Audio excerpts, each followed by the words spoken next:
Well, ladies and gentlemen, expansion is the word on everyone's lips in the AFL. We know Tasmania is getting a team. The 19th licence will be going to the Apple Isle. Now that the stadium at Macquarie Point has more or less been rubber stamped by the state and federal governments. And everyone is asking the question, where will the 20th team be based? In my opinion, it comes down to four realistic options. Now, there have been some sort of left field suggestions thrown around: New Zealand, Newcastle, North Queensland, Southwest WA, but I don't think any of those are realistic, especially not in this round of expansion. I think at this stage there are four options that are being seriously discussed, and they are Canberra, Darwin, third Perth team, and a third Adelaide team.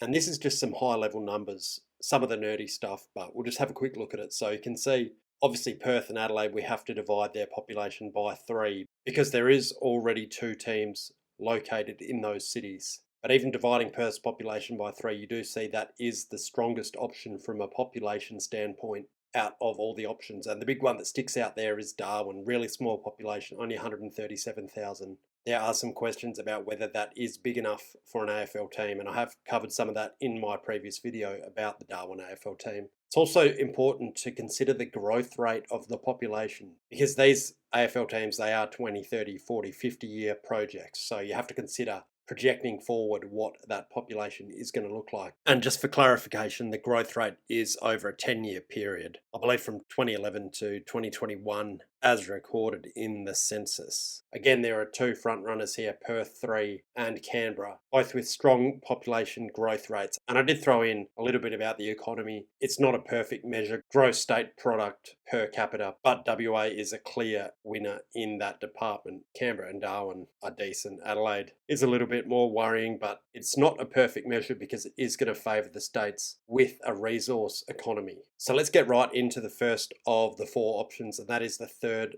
Perth team. So the third team in Perth, straight off the bat, you could argue this does make the most sense economically. But there has sort of been some dialogue and not a great deal of enthusiasm out of both the AFL and the WAFC, the West Australian Football Commission, which is the governing body of the game in the state of Western Australia. Andrew Dillon's come out and said a lot of work would have to be done in order to get a third WA team up and running. But the common sort of consensus is that it would be a northern suburbs based team, probably with the training base up in Joondalup, which is around 30 kilometres north of the Perth CBD. Now, it doesn't mean they'll play all their games up there, or any in fact, but I would imagine they probably play 9 or 10 at Optus Stadium and 1 or 2 at Arena Joondalup. Now, for those that are unfamiliar with the football sort of dynamic in the city of Perth, there is a loose sort of association where Freo is stronger in the south of the river suburbs through Fremantle, Coburn,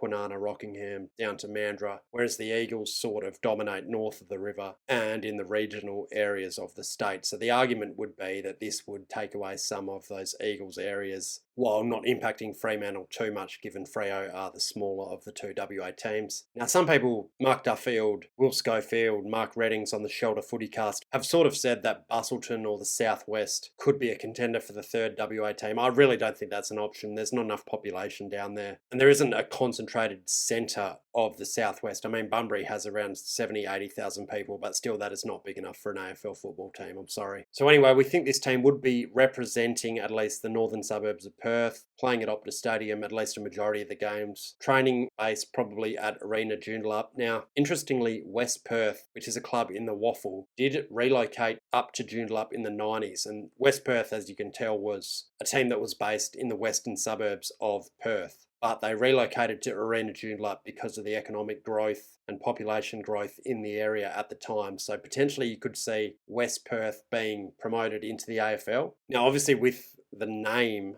Perth is actually free because of West Coast and Fremantle. So it would make sense for the club to be called the Perth something, maybe the Perth Falcons, and they potentially would wear West Perth's jumper. And the club would effectively just change its name, or they may just choose to do a complete rebrand with a new club from scratch. But it does seem like there is not a great deal of enthusiasm in WA for this idea. The WAFC have sort of come out with some mixed messages about wanting the team. Wayne Martin, who is the chair of the WAFC, has said it is, quote, madness to go down the path of bringing in a third WA team. But you've got to consider where the WAFC is coming from. They do own the licenses of Fremantle and West Coast, so it is in their best interest for those two clubs to be as economically strong as possible. So while Perth is a booming city and getting bigger year on year, it could get to the point where you can't buy a seat to either the Eagles or the Dockers games. So there could be scenarios where the WFC effectively is benefiting because it's costing $2,000 a year for a membership or $200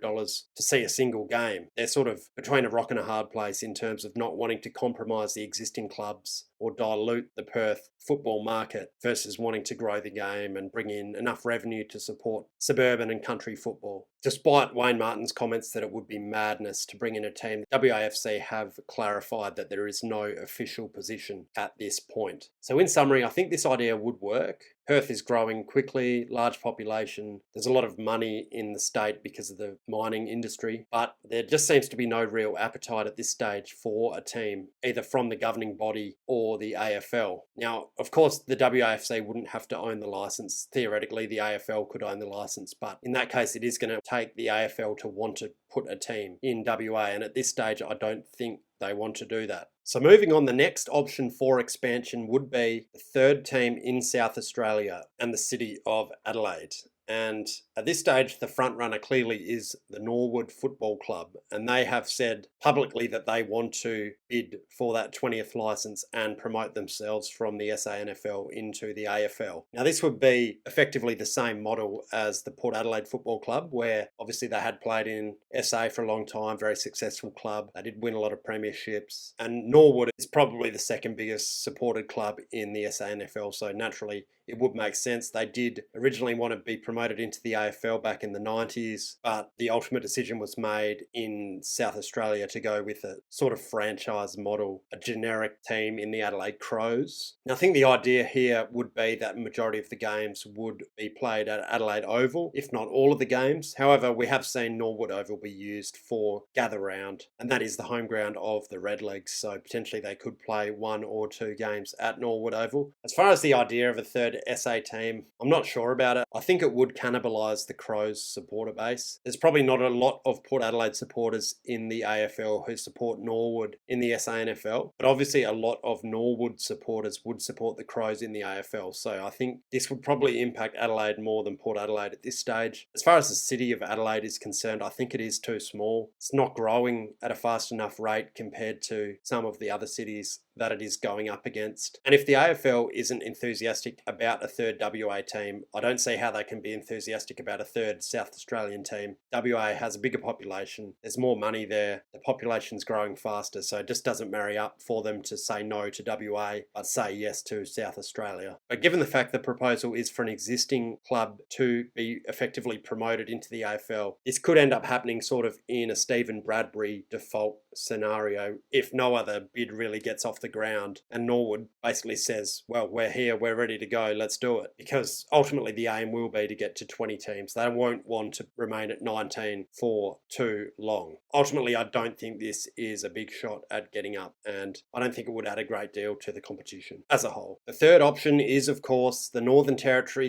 / Darwin, the fan favourite, the media favourite at this stage. Been a lot of articles coming out. We know Sam Landsberger thinks it is a lay down misere that the team will be going to the Territory. There has been a lot of public support from Andrew Demetrio, Andrew McLeod, Nathan Buckley. It's definitely the best organised bid so far, but I have discussed this in another video. It is not a good idea to go to Darwin, guys. I'm sorry about that. The push is emotion-based. People like the romance of the hot weather, sort of wild outback Australian vibe. People are saying it would have a unifying effect between the Aboriginal and the non-Aboriginal communities. But all in all those arguments are soft and fluffy, and the stats do not support it. It is a tiny market, 137,000. The growth rate is not fast enough to justify a team. You know, you could argue if Darwin was growing at 20 or 30% over a 10-year period, you could say, well, maybe not now, but in 20, 30 years, it is going to be a big enough market, but that's just not the case at this point. And as far as the Aboriginal aspect of it is concerned, the Aboriginal population in Darwin is only 10%. So it's really not like you're playing in a city where there's 50 or 60% Aboriginal population. It's just not the case. When you do go out into the Aboriginal communities in the Northern Territory, community. Obviously, the proportion of the Aboriginal population there is a lot higher, but that is a long way from Darwin in a lot of cases. And I think the plan with a Northern Territory team would be to play some games in Alice Springs and potentially Cairns, but a team can really only have one primary market. And if the other locations aren't a reasonable driving distance away, it's really not fair to include them in the conversation because they're not going to feel like that team is fully theirs. It's just going to feel like a team that flies in and plays a couple of games a year, like, say, for example, a Melbourne in Alice Springs or a GWS in Canberra. And people from Cairns and Alice Springs, as we discussed in the other video, they're not going to be flying to Darwin or driving to Darwin on a regular basis to see the games. So for a majority of the home games, they are just going to be relying on that population pool of 137,000 people. We know the heat and the humidity is an issue, particularly in pre-season where players will have to train in monsoon conditions. So they are going to have to build a roofed stadium, probably with air conditioning, and that would cost right around $1 billion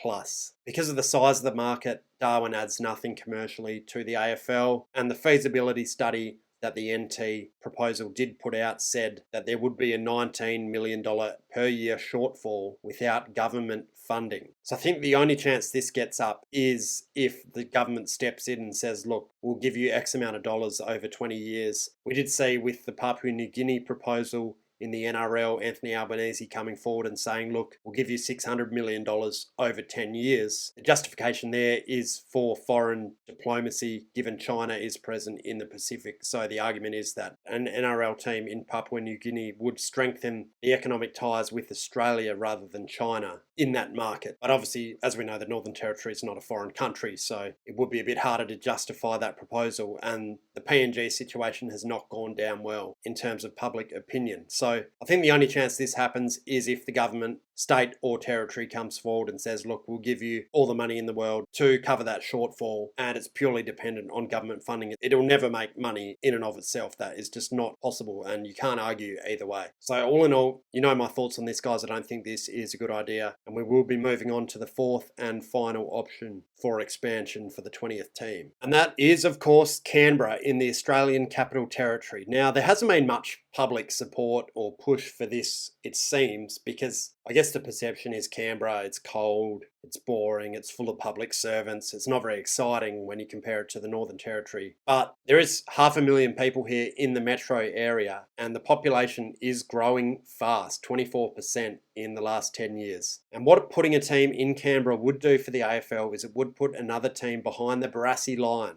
That is the line that separates the Aussie rules supporting part of the country from the rugby league supporting part of the country. But unlike, say, Queensland or Western Sydney, there is actually quite a lot of grassroots support for Aussie rules in the city of Canberra. In fact, before the Raiders in the NRL were brought in back in the 80s, the general consensus was that the support between the two sports was about 50-50, but since the Raiders have had 30 or 40 years in that market, they have been able to grow the public profile of rugby league there. Now, the Giants have played around 3 games a year here from their inception, and the crowds are pretty strong, 11,500 average crowd over the past 2 years, and that's actually better than most of their crowds in Sydney, in fact. And that scenario does sort of bring about the narrative that, oh, you can't put a team in Canberra because it's GWS territory, but it doesn't really stand up because it's like saying you can't put a team in Tasmania because Hawthorn and North play there, or you can't put a team in Darwin because the Gold Coast Suns play there. All it shows is there is public appetite for Aussie rules football and AFL football in the city of Canberra, and I'm sure any Giants fans that have started supporting the club since they've been playing in Canberra would much prefer their own team rather than a team that flies in and plays 3 games a year. And what getting the Giants out of Canberra and into Sydney for 11 home games a year would do is allow them to do their job and grow the game in Western Sydney. Western Sydney, we know, massive opportunity there, over 2 million people. And that is the whole reason the AFL went there in the first place. It was to capture that market and tap into some of those resources in a part of the country where Aussie rules football is basically unknown. So currently they do play 3 games a year in Canberra, and 2 of those are over the Easter show period in Sydney where their home ground is out of action, but they could easily go and play those 2 games in Blacktown where they train. And they have played an AFL game there back in 2012 before the showgrounds was open. So I think there'll be a lot more benefit playing in far Western Sydney rather than in Canberra in terms of growing the Giants' population in Sydney. Now, as far as the stadium in Canberra is concerned, for a potential expansion team, you could either play at Manuka Oval, which I think it is a top 10 stadium in the AFL, probably would need a little bit of a renovation to increase the capacity a little bit and add a little bit more cover for the fans in terms of an overhang or some sort of canopy over more of the seating. But I think it is a reasonable venue. Or you could go the other way and build a new stadium in Canberra. But as we know, stadiums these days, you are looking at